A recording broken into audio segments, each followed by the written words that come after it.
Não, o microfone. É o microfone que eu ouvi. Bem, em 1993, o Dr. Michael Goldstein, que é uma das autoridades do Conselho Supremo Mundial da Organização Planeta Ibaba, foi à Argentina. E lá ele pronunciou um discurso para centenas de devotos que se encontraram sobre o movimento espiritual. Aquele movimento que o devoto faz para encontrar a Deus dentro de si próprio. Então ele fez uma análise desse processo e ensinou que havia, do ponto de vista dele, 9 pontos que deveriam ser considerados nesse processo de ascensão espiritual, de transformação espiritual do ser humano. Ao fazer essas considerações, o Dr. Goldstein, na época, ele fez até uma metáfora. Ele disse que nós estávamos vivendo em 1993 e essa análise crítica dele é válida até hoje. Ele dizia, nós estamos vivendo a época dos super-heróis. Há super-heróis para todos os tipos de anseios humanos na televisão. Mas ele então, fazendo uma metáfora desses super-heróis, dizia, nós aqui nessa palestra vamos criar 2 novos super-heróis.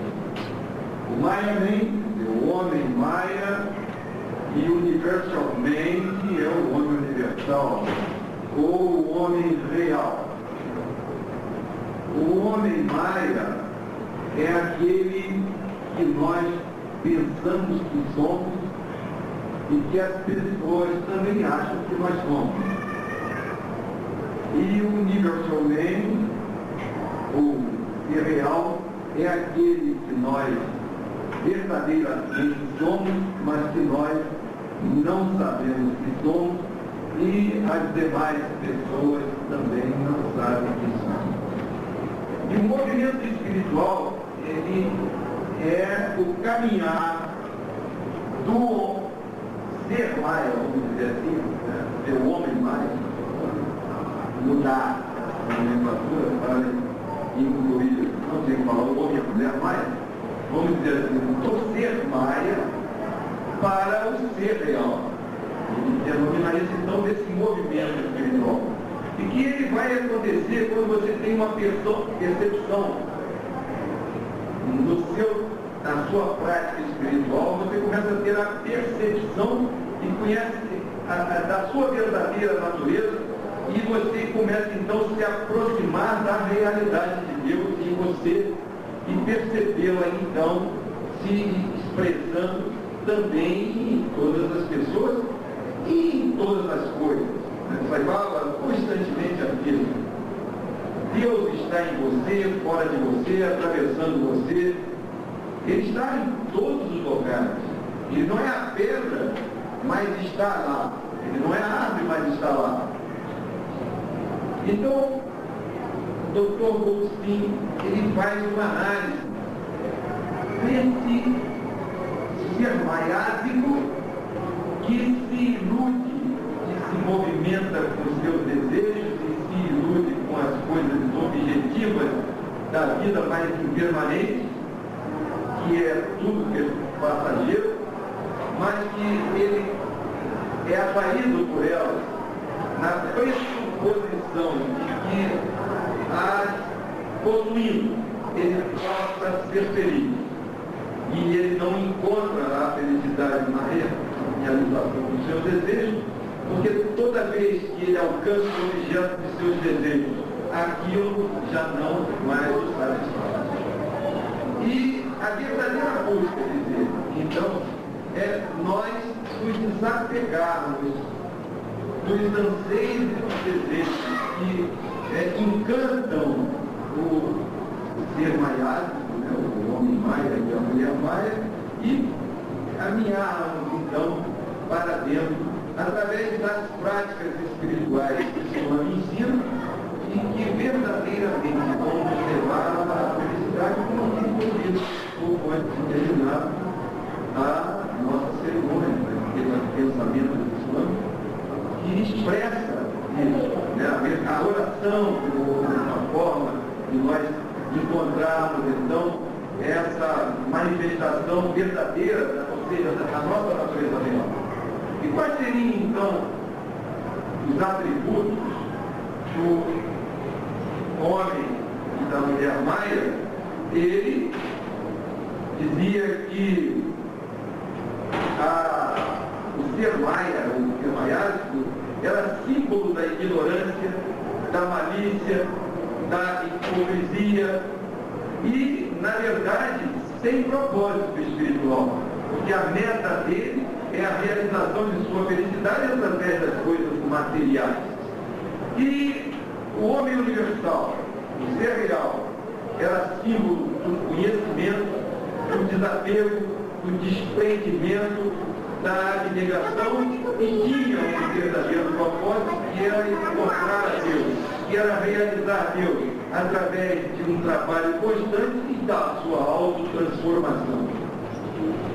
Então, essa busca, esse caminhar, esse brotar do interior, do nosso interior, rompendo as cadeias de Maia, a cadeia de ilusão, para que o nosso ser real realmente resplandeça, ele chama de movimento, ele chamou de movimento espiritual. E esse movimento espiritual é voltado para aquela pessoa que percebe e acredita na existência de Deus manifestado em si próprio e, consequentemente, em todas as outras pessoas e em tudo mais. Esse movimento espiritual tem o escopo, ou seja, tem como finalidade a mudança do ser maia sem propósito para o ser real, que tem um propósito de sua realização. E essa mudança, então, dizia ele, operava-se através de 9 pontos, que tem a ver com as nossas perspectivas, com as nossas atitudes e com a nossa ação, com as nossas ações. Na categoria das nossas perspectivas, os 3, e cada uma dessas perspectivas são 3 pontos. Na categoria da perspectiva, ele dizia assim: o primeiro ponto é não nos preocuparmos com o passado. Não nos preocuparmos com o passado, mas aprendermos com os nossos erros e com as nossas experiências. Há uma imagem muito interessante de nós colocarmos a nossa atenção no que já passou. Vocês sabem, o tempo, dizia ontem o nosso Betinho, muito sabiamente, não existe. Nós criamos. Quando nós pensamos no passado, e ficamos com o nosso foco, a nossa mente no passado, nós estamos como se estivéssemos, vou fazer uma imagem, dirigindo o automóvel, olhando pelo retrovisor. Você não está olhando para frente e não está dirigindo naquele momento. Você está olhando o que passou, o que não existe mais, o que você já viveu, o que lhes trouxe ou não trouxe alegrias ou tristezas. Você está se deixando embotar pelos venenos da mente porque você está parado no passado e não está vivendo o presente, ou seja, você não está plantando o seu futuro. Então, viver no passado é parar nessa busca contínua da nossa verdadeira natureza. Então, não viver o passado é o primeiro ponto relativo à nossa atitude na nossa perspectiva. O segundo ponto é não nos preocuparmos com o futuro, mas sim fazermos planos apropriados para alcançar os nossos objetivos. Nós termos visão. nós estabelecermos metas, mas vivermos o presente. Viver no futuro também é uma ilusão. O futuro como o passado ainda não existe. O passado já existiu. Ao pararmos e olharmos para o passado, ou continuarmos vivendo as sombras do passado, me lembro a imagem de um homem que subia a montanha com um saco muito pesado, andando, e encontrou um anjo e perguntou: o que você carrega aí, você sabe? Ele disse: eu já carrego isso há muito tempo, e venho carregando, e estou encarnecendo, estou envelhecendo, isso está me pesando cada vez mais. Ele disse: mas você sabe que eu carrego? Eu não sei mais, mas com certeza tudo que eu trago faz de muito tempo. Ele diz: abra esse saco e joga fora, porque você vem carregando que não tem mais serventia para você. Essas lembranças pesadas, essas tristezas, essas angústias profundas que você já viveu e não pode mudá-las mais. Lá atrás você não muda, mas você pode criar uma nova vida no presente e gerar um novo futuro. Então não se prenda ao passado, mas também não fique com seus olhos voltados para o futuro, porque você esquece que está dirigindo no presente. O futuro tem que ter uma meta, e uma meta que deve ser alcançada, visualizada constantemente, mas para você chegar lá é preciso que você dê os passos necessários na sua caminhada para que ele se materialize e se concretize. Então, esse segundo ponto é não se preocupar com o futuro, mas fazer planos apropriados para alcançar os nossos objetivos. E o terceiro ponto ainda nas nossas perspectivas é não nos preocuparmos com o que os outros estão pensando de nós, ou com os acontecimentos mundanos que nos cercam. Olhe para todos como seus irmãos e irmãs divinos, e para os acontecimentos como uma oportunidade de servir que nos é dada por humanos, que nos é dada por Deus. Não adianta, e essa análise desse ponto é nós enfatizarmos ou darmos importância àquilo que as pessoas pensam que nós somos, porque se elas não são capazes de saber quem são elas, como elas vão saber quem nós somos? Como enfatiza esse aspecto? Se você não sabe quem é você, como é que você pode fazer uma avaliação crítica sobre as pessoas? O mínimo que é você conhecer a você mesmo, você não conhece. Então, a opinião alheia sobre a gente, no que se refere à nossa verdadeira identidade, ela é furada, usando um vocabulário mais modesto. Porque a pessoa, ela não conhece, não nos conhece. E nesse processo de mudança espiritual, nesse processo de movimento espiritual coletivo, na verdade, nós estamos buscando nos conhecer verdadeiramente, porque um fazendo, tendo a consciência da nossa divindade, essa consciência nos faz perceber naturalmente quem são os demais. Ou seja, porque nós percebemos que nós e o universo e todas as pessoas vivemos em unidade. Nós somos oriundos da mesma fonte e, naturalmente, a despeito de termos revestimentos diferentes, nossa natureza real nos dá a identidade do todo. Recentemente eu estava dando uma aula na universidade. O nome está me fonte. Na verdade, eu nunca faço escolha do que vou fazer. É sempre ele que me coloca em situações que eu aceito na boa. Como eu aceitava da mãe Maria, tudo que ela dizia, é isso, eu sempre aceitei. Ela dizia assim, meu pai fazia assim, eu também fazia. Sendo que teve um tempo que eu comecei a fazer mais que ele, é isso mesmo. O senhor me coloca em situações, ele me levou para a Lagoa, estou muito feliz na Lagoa, e me deu uma série de incumbências lá, entre outras, para me dar aula da física poderosa, aula de direito. E a minha matéria é ética, valores humanos. E às vezes a aula foi assim, corrupto, coisas assim, poderosas, é muito difícil. Eles se acham donos. Mas um dia eu precisava dar aula e o filho do vice-prefeito, o vice-governador estava lá na sala. Ele é um rapaz que dá muito problema aos pais. E eu precisava passar valores para ele. E a Verônica, que o senhor me levou uma sala para que eu pudesse melhorar as minhas debilidades,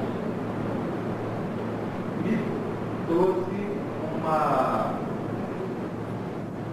mensagem que eu li e aquilo ficou na minha mente, que fala da existência de um Buda, obrigado. Foi para cá, mas é maravilhoso. De um Buda que existe na Tailândia de ouro, que está calculado assim, mais ou menos, em uns 2 bilhões de dólares o valor desse Buda. O valor material dele. O valor espiritual é incalculável.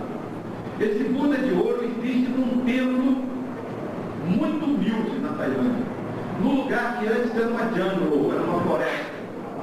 Há 1000 anos atrás, 1100 anos atrás, era num templo, numa floresta, e tinha um Buda que foi feito de ouro puro, maciço. Só que com as invasões da Tailândia, dos diversos povos que invadiram a Tailândia, e eles o faziam, inclusive tirando dos templos tudo aquilo que valesse dinheiro, os monges daquela época encobriram o Buda de ouro com barro e fizeram um Buda de barro em cima do Buda de ouro. E esses monges foram mortos pelos invasores e não sobrou ninguém, sobrou um templo que ao longo do tempo envelheceu com um Buda de barro sem valor dentro. Continuou o tempo com outros monges que vieram depois, mas ninguém sabia que aquele Buda de barro era um Buda de ouro. Estava lá um Buda de barro. Um dia, com a evolução tecnológica, a floresta começou a deixar de ser floresta e passou, com o aumento da população, a estar nos arrabaldes da cidade. E aí resolveram passar uma escada exatamente onde estava aquele templo velho. Isso foi objeto de movimentos para que não passasse no tempo, e depois de muita discussão política, resolveram passar então a estrada ao lado do templo. E construir a estrada e passar esses veículos e também outros para calçar, começou a trepitar o templo, e o monge, agora, depois viu que tinha uma rachadurinha do Buda de barro. Como no budismo, fica 1, 2, 3 monges no máximo em cada templo. E ele preocupou-se então, essa construção da estrada está rachando o Buda de barro. Eu preciso consertar. De argila, a gente precisa consertar. Quando ele foi consertar a costura, ele viu que embaixo da costura havia um brilho. Chamou a atenção dele. Ele olhou, mexeu um pouquinho, foi vendo, e então percebeu que o Buda não era de barro, e era de ouro puro, valendo bilhões. Mas o grande ensinamento que se extrai disso, e aí vem o ensinamento que isso não é a vida, é o jogo de Deus, é o jogo do Senhor Buda, para mostrar, e vocês sabem que o cristianismo lá, no Velho Testamento, diz que nós somos feitos de argila. Nosso corpo, constituído dos 5 elementos, é um corpo de barro. O verdadeiro Buda de ouro, o verdadeiro avatar, está encoberto pelo barro. É preciso, então, que haja uma sacudidela, uma fissura, para que a gente perceba a nossa realidade divina e o valor que existe dentro de nós. Essa é a grande lição desse mosteiro. Está lá hoje o Buda de ouro está lá. Vocês viajarem para a Tailândia, vocês vão encontrar. Mas a grande lição que o Avatar traz, que o construtor do universo, que a consciência cósmica, que o Swami, a materialização dessa consciência cósmica, é o Avatar, traz para que a gente perceba com certeza que ele diz, olha, vocês estão passando milhões e milhões de anos cobertos de barro e ainda não perceberam a sua identidade real. É preciso então que a gente consiga fazer uma fissurinha aí, nessa sermaia que nós pensamos que somos, para que a gente vislumbre a luz que nós temos dentro e a nossa verdadeira identidade. Aí, esses são os 3 pontos relativos, então, à nossa perspectiva. Agora, na categoria de nossas atitudes, sejam amorosos com todos, sempre. É parte do nosso Buda de ouro. É parte da nossa natureza real. Esse movimento de perceber que nós existimos para amar e sermos amados, porque nós somos o maior investimento que o Senhor fez aqui na Terra. O ser humano é um investimento maravilhoso. Eu estou usando a palavra investimento porque ela foi cunhada pelo meu pai no livro dele, quando ele disse que, olha, você é um investimento que Deus fez. Somos. Vejam, não importa em que situação nós nos encontremos, as qualidades que são relativas à nossa natureza real e também a capacidade de criação que nós somos dotados por nós sermos expressão de sua natureza amorosa, nos leva, tanto do ponto de vista espiritual como tecnológico, ultrapassar todos os limites. E eu sempre lembro aos meus alunos, não existe pessoa burra, não existe pessoa que tem falta de inteligência. Nós temos perfis de inteligências diferentes, porque nós temos missões diferentes quando encarnamos. E a nossa chamada vocação, ela existe para que a gente, através dela, possa expressar aquele perfil de inteligência para o qual fomos dotados. Se o meu perfil de inteligência é a comunicação interpessoal, eu não posso querer ser diferente do que eu sou e ser um cientista nuclear, porque eu vou ser um fracasso.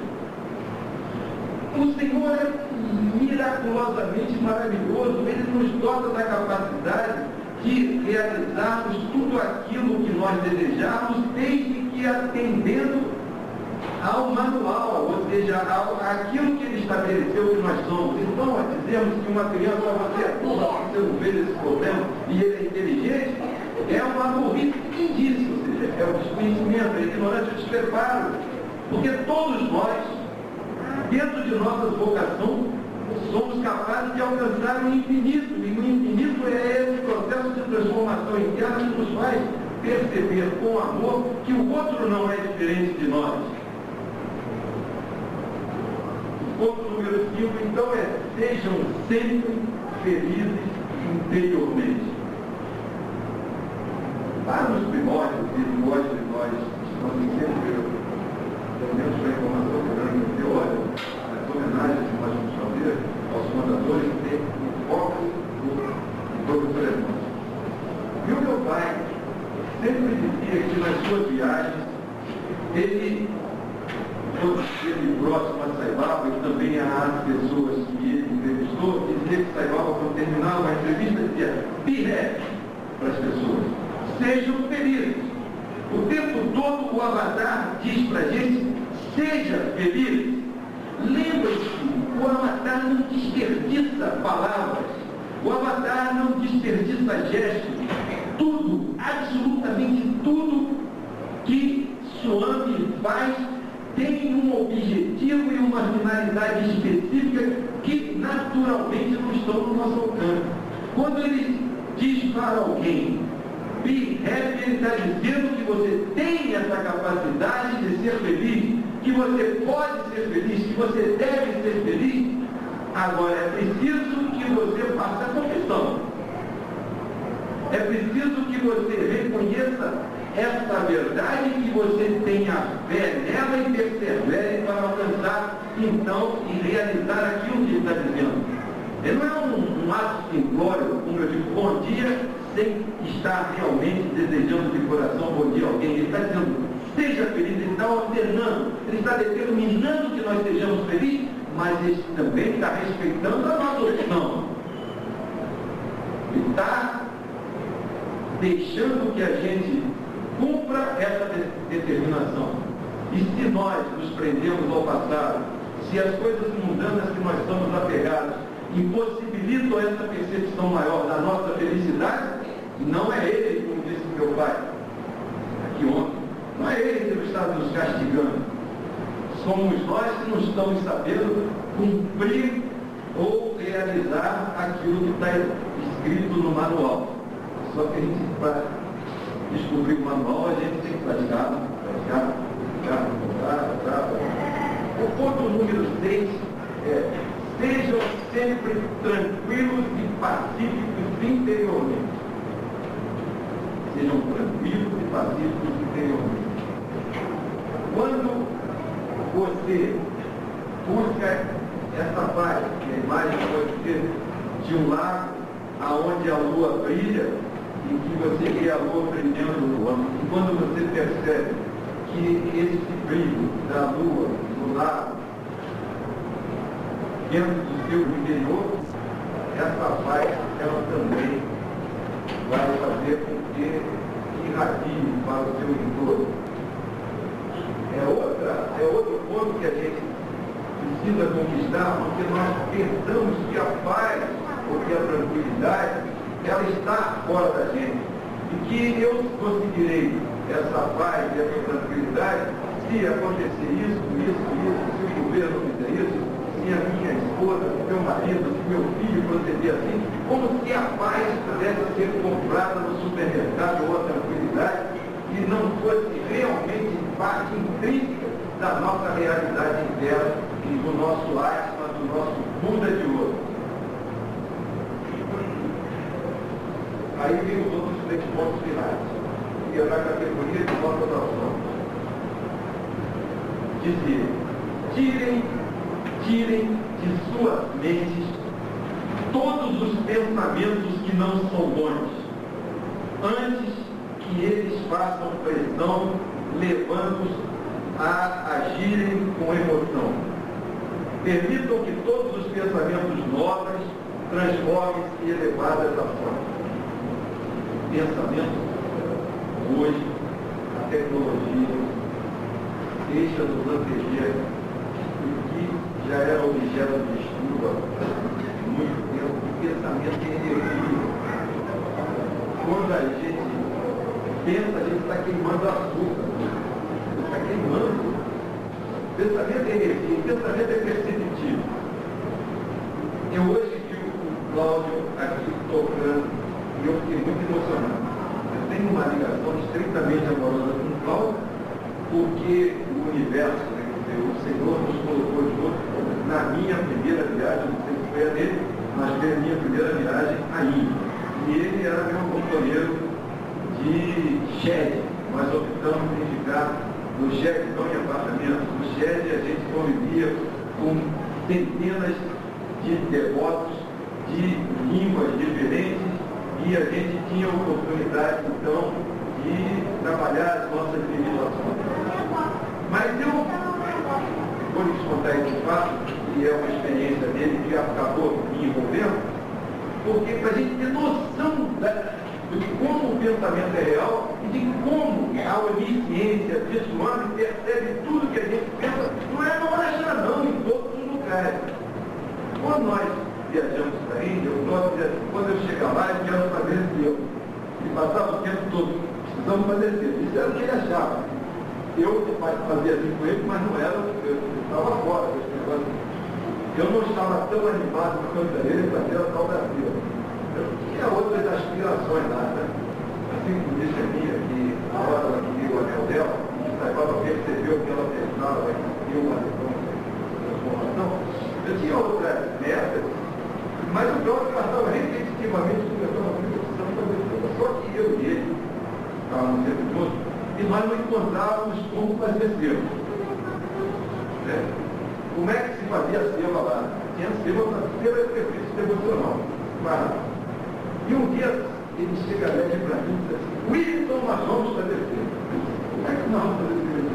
Porque eu estava almoçando, né? Eu estava lá no restaurante, chegou um japonês que era o coordenador do serviço no ASA, em 87.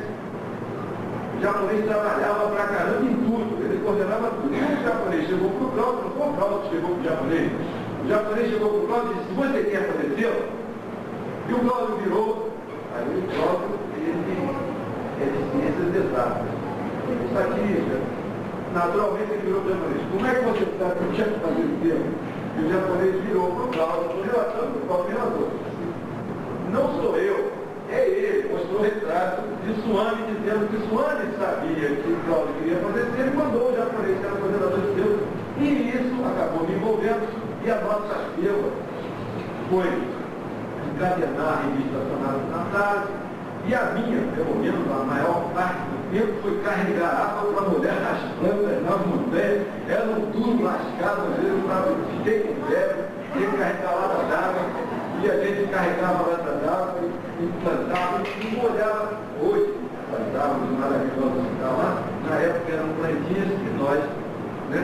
Então, a minha evolução espiritual passa por carregar água. Que o elo de ligação foi legal. E emociona muito vê-lo aqui, não sei o fora aqui na televisão, tocando, como ele falou ontem para vocês, aquele salmo aqui, sobre ele também se movimentado para aprender a tocar aquele instrumento que é difícil pra caramba. Mas isso aconteceu com ele. E por que eu estou relatando isso? Porque o Cláudio pensava. Pronto para eu, quero fazer isso, quero fazer isso. E a obediência de Suami percebeu isso. Quando eu voltei lá outra vez, na Índia, eu me acostumei a carregar água e já estava estando. Então eu já sou um jardineiro.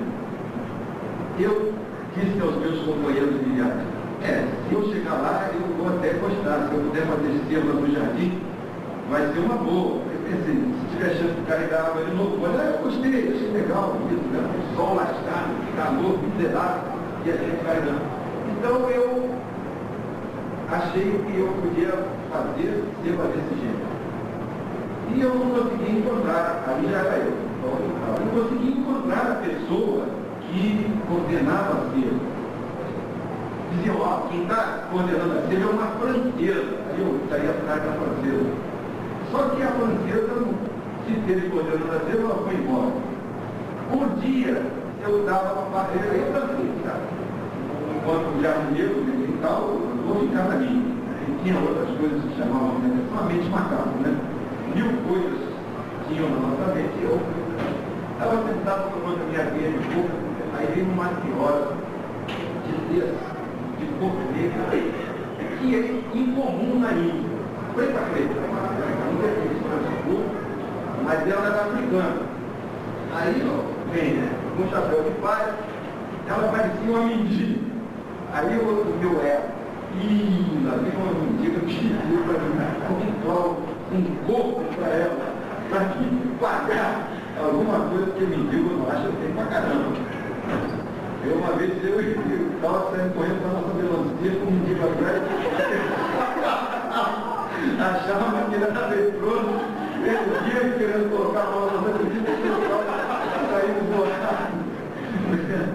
Então, eu quando vi aquela senhora, Andrajota, com chapéu de palha, eu em vez de achar que ela era um anjo, um espírito luminoso, eu achei que ela era uma mendiga. Aí eu disse, caramba, eu vou ficar tomando meu cu. Ela pediu um pouco, eu não vou.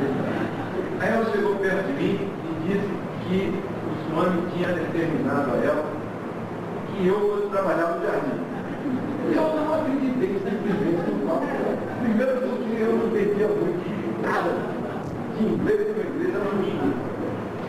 Eu olhei e disse, será que é verdade? Ela decidia, tomorrow, né? Ela disse que era amanhã de manhã. Aí eu, onde?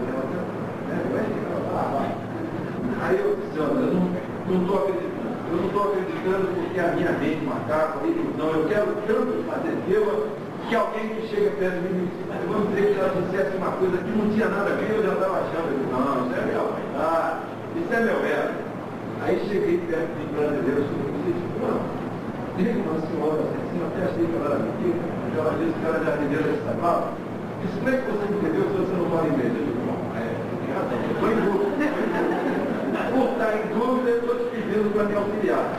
Será que eu entendi mesmo ou é a minha vaidade? Aí o cara, amigo, meu filho, era uma vaidade. Todos os brasileiros que eu falei, quando ele disse, eu vou dizer que é verdade, ele tem uma vaidade. Ninguém quis me ajudar.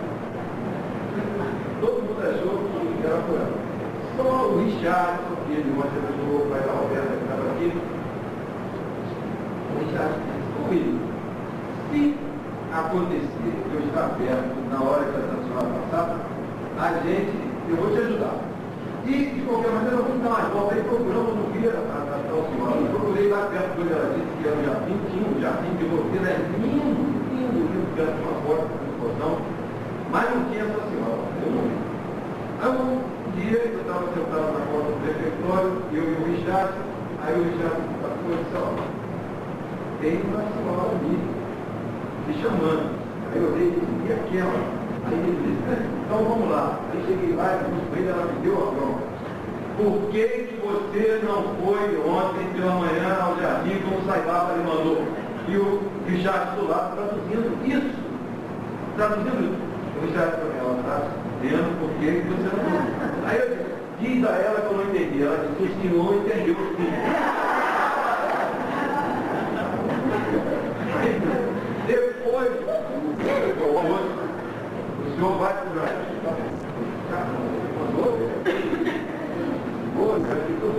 Aquelas rodas, vamos olhar a roda, tudo muito fácil.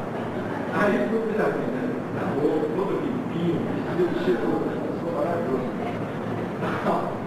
Aí fui, vou passando de um argentino com um carro, né? Um carro com uma faixa curva, que eu sei lá, mais ou menos, né? Mas volta em casa de vaca, mas um pouco de burro. Eu sei que era um animal estranho que tinha chifre. Cara, com uma carroça presa nele, pedregulho em cima do pobre do argentino lá. Eu falei, não era eu, o meu era jardim. Aí no jardim, aí a senhora me pegou, e eu não entendia tudo. Pensamento, dizendo você, que o inglês era árabe.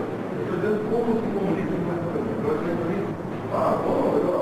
Então, ele pegou e eu vem cá. Aí ele tirou do jardim, aí me levou lá para onde estava o argentino e me disse, ele está viajando agora, ele vai embora. O seu trabalho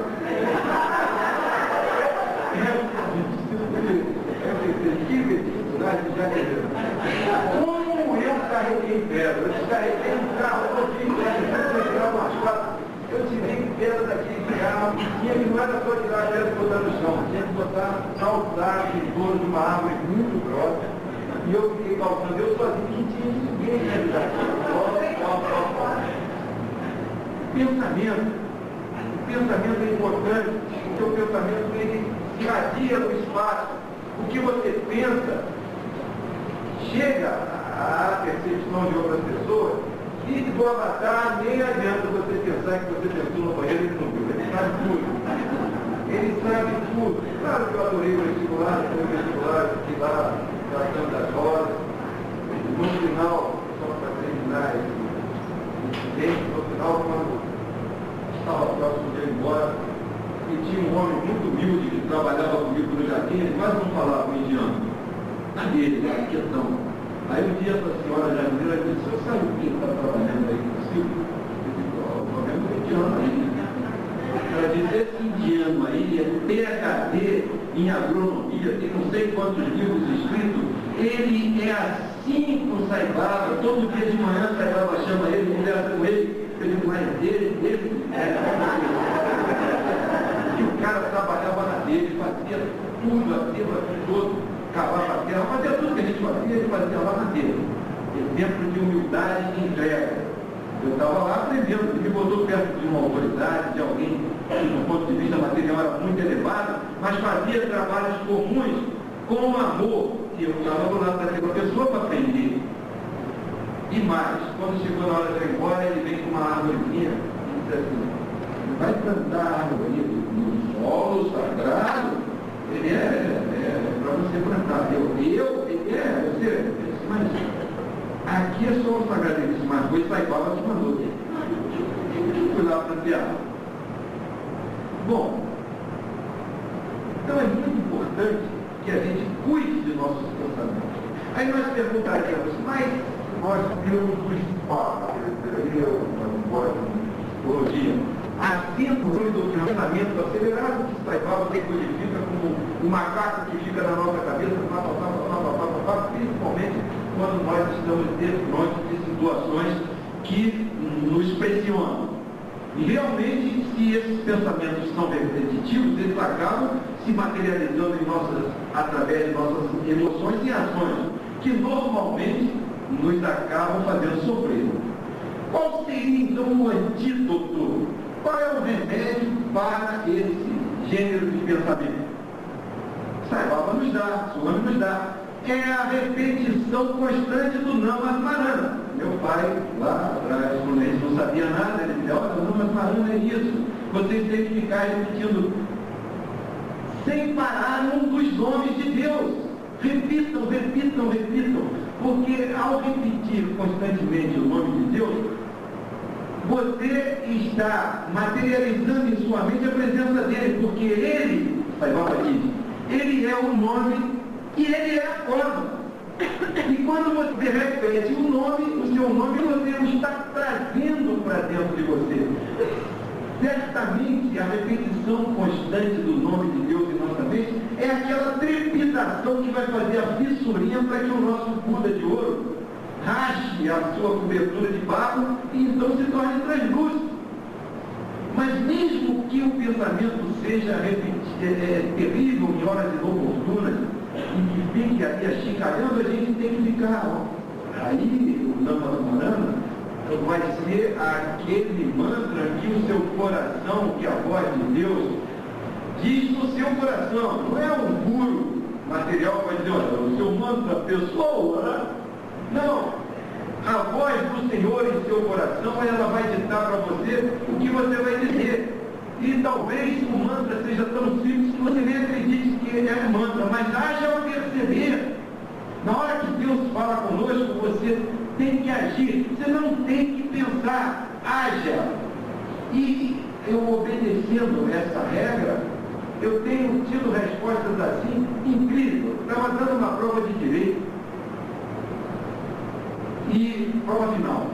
Um aluno meu que nem era aluno que se destaca, era um rapaz que está sempre lá, e as notas dele eram baixíssimas. Não me chamava atenção, não era participativo. No dia da prova, eu entrego as provas, eu faço provas diferentes. Não tem jeito.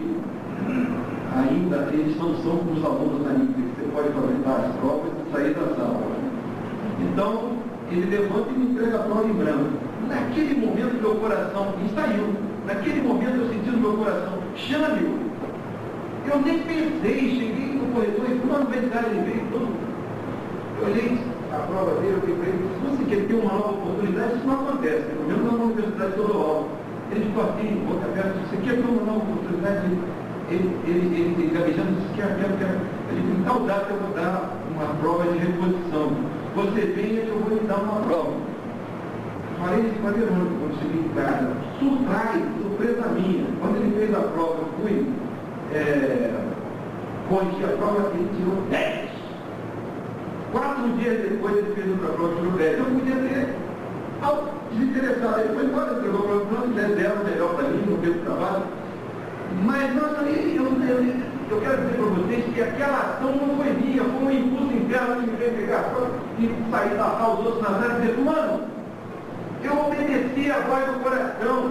Essa voz do coração, ele vai ditar para a gente qual é a ação que Deus quer que a gente faça para alguma pessoa em determinado momento, ainda que ela possa contrariar todas as regras materiais. Ainda que todo o corpo de professores pode dizer: você é maluco, isso não pode ser feito dessa forma, ele não fez a prova, que se dane. Mas não é assim, é a voz de Deus. Porque aquele rapaz, naquela situação, precisava que alguém fizesse isso e Deus me impulsionou para fazê-lo. Dali, você tem que agir, haja ao perceber. Haja ao perceber. Falando no seu coração, não pensa fácil. Talvez você esteja salvando a sua vida material. Talvez você esteja se oportunizando a ficar mais tempo na matéria para que você possa realizar o objetivo para o qual você existe.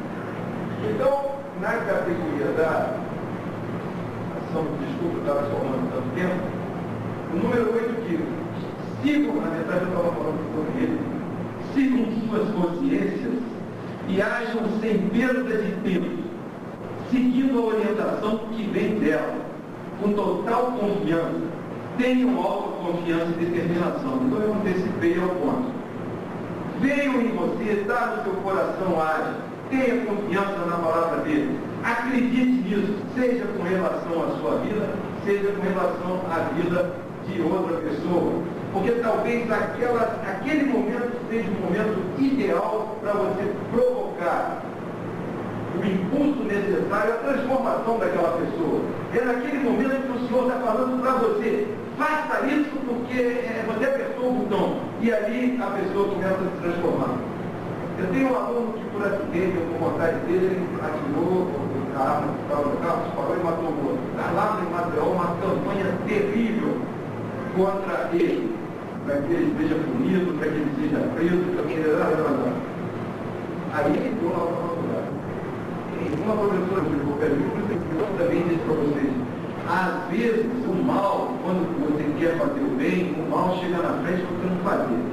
Ele nem era meu aluno. Aí uma professora muito amiga minha veio conversar comigo e disse assim: poxa, eu tive uma experiência chatíssima. Eu ia sair um aluno chegou perto de mim: professora, eu faltei por isso e eu queria que a senhora me desse justificar. Ela disse: não vou justificar, fulano. Ele disse: a senhora sabe com quem a senhora está falando? Eu sou aquele fulano que está sendo processado porque matou não sei quem. Aí ela disse: então por isso mesmo que eu não vou fazer. Aí ela me contou isso, eu perguntei para ela: cara, eu tenho problema. Bom, esse rapaz, ele tomou conhecimento da minha forma. Ele não ia à aula de jeito nenhum. Nas minhas aulas ele não foi. Quando chegou no dia da prova, ele apareceu lá. Tirou dela, não sabia nada. Aí, no dia que eu fui entregar a prova, ele veio todo humilde e disse: eu tinha visto.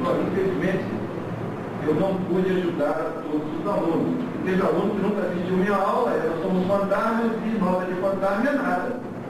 Aí ele veio todo humilde: professor, o senhor pode me dar a minha prova? Eu disse: quem é você? Ele disse: sou um dos seus fantasmas. Mas em casa, antes de dar a nota de fantasma, no dia que eu peguei a prova dele, me veio um impulso interno: faça uma mensagem para esse rapaz. Eu já sabia quem ele era.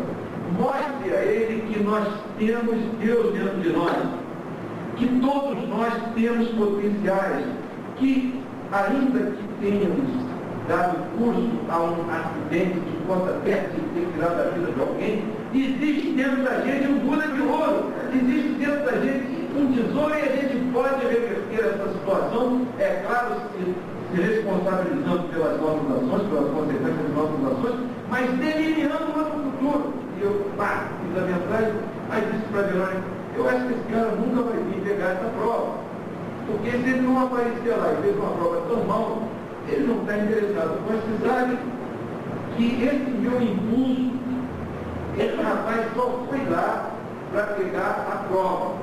E disse isso para mim: eu sou dos seus fantasmas. Eu disse: então, fantasma, eu tenho uma mensagem para você, porque eu vejo com o meu filho. Mas esse coração, ele foi embora, não sei o que aconteceu, mas ele foi pegar essa mensagem que era para ele. Ela fluiu através de mim para ele, porque eu deixei o meu coração falar. Talvez essa mensagem venha pesar agora na vida dele para fazer outras escolhas, para gerar mudanças, para ele sair do homem maia para o caminho do homem real. E por fim, ponto 9 é: concentre-se em Deus. Concentre-se em sua ânima. Essa forma que nós amamos, que nós adoramos, mas também, se não for essa, concentre-se na forma de Jesus. Ou não se concentre em forma nenhuma, porque Saibaba diz que Deus é onipresente e que todas as formas são dele e necessariamente você não precisa se concentrar numa forma. Mas se você se concentra numa forma, como ela é objetiva e seu cérebro precisa, ou seja, as suas percepções, os seus sentidos precisam de algo substancial para te dar esse impulso, então concentre-se em sua ânimo, em seu nome, em sua forma, em seu amor, em suas palavras, em suas ações. Ponham sua atenção em sua ânimo durante todo o tempo, acordado ou dormindo. Ele é tudo, ele é o Senhor. Vamos para ele.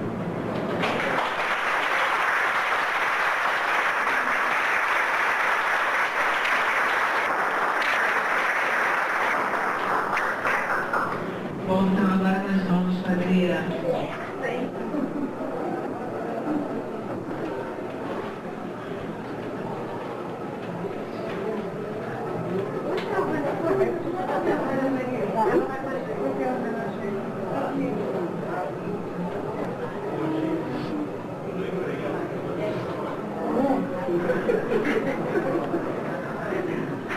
tem que rever na conversa.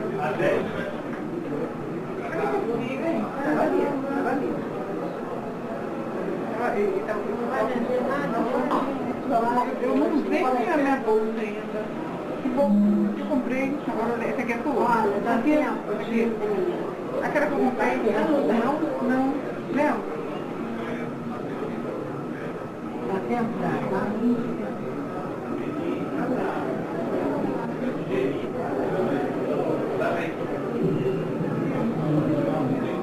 Fez com que ele fundasse essa organização, ele sempre fala da Maria, da esposa dele.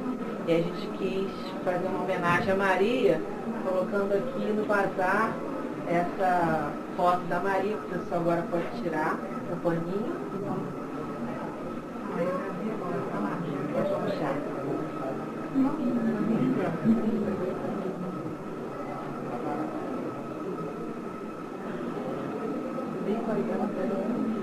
A Maria Bicário de Andrade, fundadora da organização Sri Satya Sai Baba do Brasil e precursora de sua mensagem. Homenagem em memória, 8 de julho de 2007. Lindo.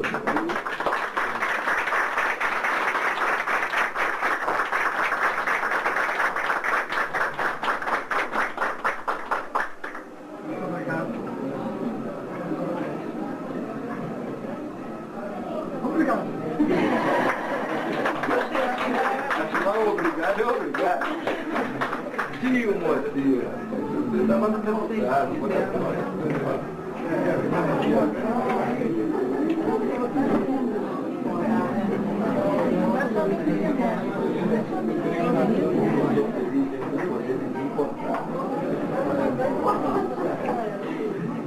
Alegre,